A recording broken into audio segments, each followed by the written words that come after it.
Good day, I'm Kimberly Wright, and welcome to News Rewind, JNN's look at the top stories of the week that was. Over 100 nurses at the Cornwall Regional Hospital in St. James have been affected by noxious fumes at the facility. The Nurses Association of Jamaica NAJ has reiterated that the situation has worsened.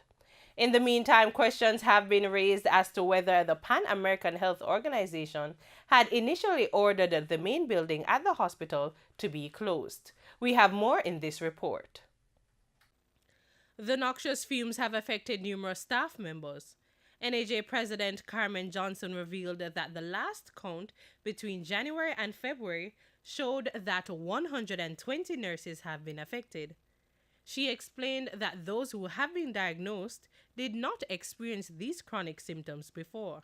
But in January alone, the early weeks of February, we had over 161 nurses visiting the staff clinic with issues of rash, headache, loss of memory, weakness in the joints, and inability to function as they usually. So you said rash, headache, dizziness? Rash, headache, high blood pressure. Once they go on the building, their blood pressure goes up, stays up for days.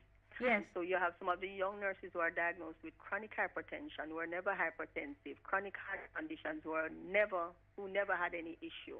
Yes. The skin, those who are browner, their skin are darker. They look bronzy. Those who are darker have these pale skin. When you speak to them, it's like they have to be thinking, trying to remember the date, their name, because having the loss of memory. Yes. Persons are just too weak to function. The NAJ president described the instances pertaining to several nurses where those affected were advised to keep documents at Cornwall Regional in order to prevent any spread of contaminants during the breakout of rashes. I remember in the first instance when the regional authority had moved out and they used to send documents to them, they said, do not send us any paper, email everything, because nobody wanted to be in contact with the documents because they start breaking out into rashes or they start itching. So you have to sanitize the documents before you send them to another facility? They just clean them up, but by virtue of the things coming from stores and you have no control over it, it goes to the individual. And so what we say to them, yes, clean them off before you use them, so at least to minimize the risk of what may be transferred to you. So, but this is major though. It is. That is why it hurts us when we have been complaining and we have been giving suggestions as to how to reorganize the services at Cornwall. And nobody took us serious and thought my nurses were just complainers and are not truthful to what they were called to do, and that they just complain too much. And when we recognize how ill our staff members were getting and how frequently they had to be going, of course, one of the Opposition spokesman on health Dr. Dayton Campbell asserted that the original suggestion from the Pan American Health Organization, PAHO, was for the main building at the hospital to be closed. He said the Minister of Health, Dr. Christopher Tufton, turned that request down, and PAHO then suggested that the building remain open. We're dealing with an international agency, and it would certainly cause me to have some questions. If they went into that building and having evaluated that building, they thought that it should remain open, it would certainly bring some questions about the credibility of what was done. So I would like to hear from the members of the PAHO as to what their initial view on the matter. But the health minister denied these claims. Discussions took place with all the relevant entities and individuals, and that discussion became part of a plan of action, recognizing, and all of those individuals, including PAHO, recognized the complications related to shutting down a building that was an essential service in the context of St. James and the West, and the need to restore the building to normalcy. In other words, we were all seized with the importance of trying to repair while maintaining service, while trying to relocate as best as possible out of the building, which is why we renovated the back. In the meantime, clinical coordinator at the Cornwall Regional Hospital, Dr. Delroy Free, said he could not substantiate the number of sick nurses. Regarding patients, he said he had no documented evidence of patients becoming more ill due to the noxious fumes, but said he was told that probably a few patients were affected. In response to the statement that he has failed the people, Health Minister Dr. Christopher Tufton said a meeting should be held soon. If we need to dialogue more, we will. I've asked for a meeting tomorrow afternoon with the different medical groups, and at which point we'll give a further update. We have attempted to keep in touch as best as possible. Dr. Frey spoke to the Monday meetings with the PAHO rep. Once a week, the management team, both hospital management and project management team, meets, and that includes the medical reps, which includes the nurses and the doctors. They're reps, not the full population, and give an update, get feedback on what is happening and why we're doing what we're doing. In addition to that, when I visit the facility, as I am now, at least once, more often than not, twice per month, I do have a meeting with both the different categories of medical staff.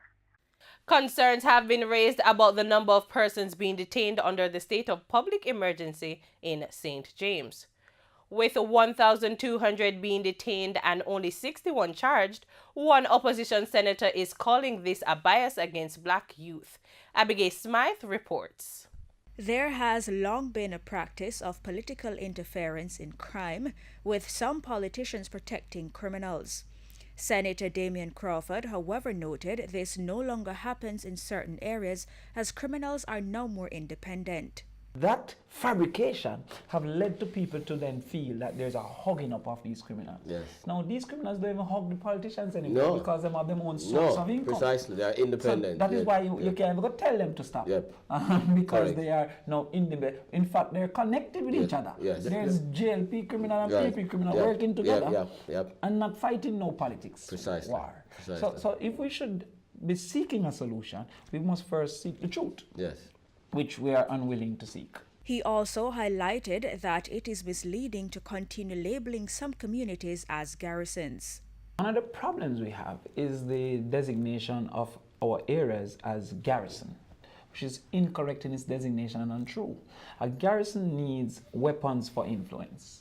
Now, maybe that was so initially, but Yes. these people in Tivoli don't need weapons to choose JLP anymore. Right. And the people in Pineland don't need weapons to choose Portia Correct. Simpson. That's Now, natural. to the That's contrary, yes. we call Texas a red state. We don't call it a A garrison. garrison. Yeah, I understand it? And we call California a blue state. And in the same way, we are certain of California vote, and we are certain of Texas vote. He was speaking on Power Talk Live on JNN and Power 106 FM on Tuesday. The body of an infant was found by garbage collectors in downtown Kingston, stuffed in a scandal bag. We have more in this report from Michael Sharp. How can a mother's tender care cease towards the child she bears? That's the question on the minds of those who are called in to investigate the gruesome find. Like frozen meat stuffed in a garbage container, destination the city dump. Only the unsuspecting garbage collectors in the GSSD truck traveling along Ocean Boulevard noted the difference in the weight of the bag. They took a closer look, only to reveal a matter that would bring things to a halt, at least for a while. Unwittingly, they were now a part of a crime scene. The police were contacted and a cordon put in place.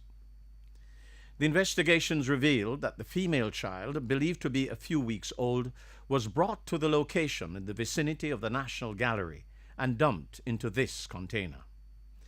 Following the processing of the scene, the garbage collectors were off on their duty again, no doubt wondering what else the day might bring. The infant's body was taken to the Tranquility Funeral Home. While the police wind up another crime scene, the hope is that they will crack this case if someone who knows about the situation gives them a call. Reputed gang leader of the Rosetown-based disciplined gang Uriel Rooksy James has been murdered. His death follows a failed gun attack on his life in February at the Spartan Health Club in St. Andrew. More in this report from Michael Sharp. James's body was discovered in a Nissan AD wagon motor car which was parked on Enover Close in the vicinity of Dunrobin Avenue in St. Andrew. The police confirmed that the body had multiple gunshot wounds. On February 2 of this year, James was shot and injured in an early morning attack outside the Spartan Health Club on Lady Musgrave Road in St. Andrew. Shortly before 8 o'clock, he was reportedly leaving the facility when two men dressed as construction workers opened fire on him. He was hit in the side. The attackers were intercepted by armed security guards. They were later arrested by the police and their weapons seized. James is said to have had several criminal cases before the courts. The police say he was one of the corporate area's most resourceful and feared gangsters. He was a major problem for the police, as he was often brought before the court on several charges, but granted bail multiple times. At least 7 persons who were witnesses in cases against him have been murdered. James had been before the court in connection with several of the murders, but denied the allegations. In July 2015, he was freed of the 1999 murder of security guard Errol McGeechee in Rosetown, Kingston. 4 months earlier, he was also freed of illegal possession of a firearm and ammunition charges in connection with the 2011 robbery of a man. In 2016, James, who was arrested by the police for 3 murders, had yet another charge against him dismissed. The main witness in that case was shot and killed, and the police investigators were unable to locate 2 other civilian witnesses. There are mounting concerns about pension plans for Jamaicans. Alarming figures from Jamaica's private pension scheme regulator show that only a handful of the population has a pension plan. Cody and Barrett has those details. Experts are warning of the possibility of an old age poverty crisis if there isn't a significant expansion in the membership of pension plans. The situation is worsening with the increase in life expectancy. With this increase, the dependency rate, which is the reliance of older Jamaicans on those in the workforce, is projected to double by 2050. The Financial Services Commission (FSC) end of September quarterly report states that pension coverage in Jamaica now stands at 9.45% of the employed labor force. It represents a decline in the numbers, which had stood at 10% for several years. The FSC says though there has been an increase in employment numbers, employed persons are not necessarily enrolling in a pension scheme. The National Insurance Fund notes that only 46% of the Jamaican workforce was contributing to the state-operated National Insurance Scheme, which pays out benefits after age 65. Financial analyst and money management expert Claudette Crooks asserts that the numbers presented by FSC highlighted a serious problem. She emphasized that some people do not know they will need a pension to survive in the future. She adds that an assessment is needed of whether wages give people enough disposable income for them to save towards their future. Ms. Crooks suggests that the government implement ways to incentivize pension enrollment through taxation measures. Away from the camera and microphones, the leadership of the country's 2 major political parties have returned to private discussions in what is described as the Vale Royal talks. Cody and Bart tells us more. Several miles away from the original location, the government and opposition met at the regional headquarters of the University of the West Indies. Before the official talks were to get underway, they took the opportunity to meet and greet and pose for the cameras. Still mindful of the limited opportunity that the media would play, the leaders staged their opening comments with Prime Minister Andrew Holness speaking to the importance of partnership. The government of the day, regardless of the majority that they have, need to build strong partnerships with important stakeholders in the society. The truth is that whilst the vote determines the government, we are not having a high level of participation in the vote. The Prime Minister noted that the talks represented an important vehicle to deepen the democratic process despite misgivings by some persons. I saw the Vale Royal talks as a means through which the political parties could sit down together and reason out critical issues outside of the glare and attention of media, outside of other interest groups, not to conspire against the public interest, as some people will think in a closed-door session, but to have a frank and open discussion about sometimes the fears that we have about positions that are proposed. Opposition leader Dr. Peter Phillips underscored the need for meaningful dialogue and its importance to the well-being of the country. Effective governance depends as much on our collaboration as it does on our competition. And we have to find the way to modulate our competition such that effective collaboration becomes feasible and effective in charting a course for the country as a whole. Dr. Phillips confirmed his commitment to the talks. We are open to a process of frank dialogue and to the search for effective solutions within the context of our Constitution and our democratic traditions. The agenda items for the talks included national security, electoral re-verification, and the chairmanship of parliamentary committees. We take a break. News Rewind will be right back with the top business stories.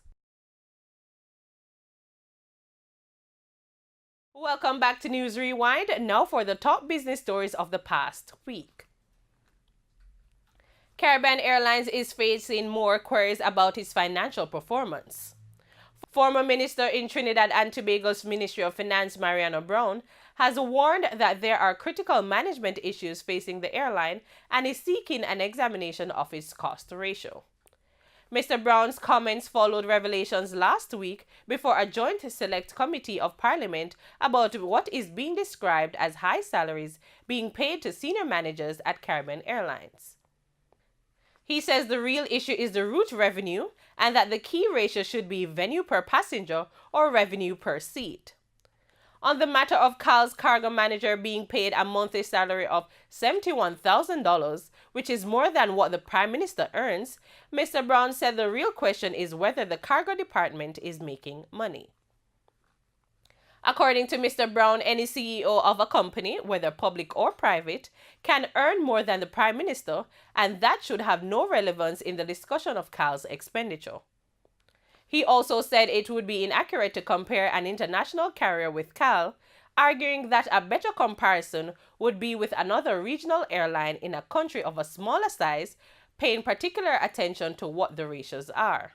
Canadian Imperial Bank of Commerce CIBC intends on reducing its footprint throughout the Caribbean following a proposed initial public offering by First Caribbean International Bank Limited, FCIB, to publicly float shares currently held by a subsidiary of CIBC on the U.S. stock market. In a press release on March 23, FCIB stated that it had filed a registration statement on Form F-1 with the United States Securities and Exchange Commission relating to the proposed initial public offering of FCIBC's common shares in the United States. The number of shares to be offered and the price range for the proposed offering have not yet been disclosed. However, initial estimates suggest that FCIB could list 20% of its $1.4 billion shares on NYSE. Currently, FCIB's common shares are listed and traded on the Barbados Stock Exchange, BSE, under the symbol FCI. The bank said it intends to maintain listing in Barbados on the international securities market of the BSE in addition to the proposed NYSE listing. Barclays Capital Incorporated UBS Securities LLC and CIBC Capital Markets are acting as joint bookrunners for the offering. And that's your News Rewind for this week. I'm Kimberly Wright. Thanks for watching.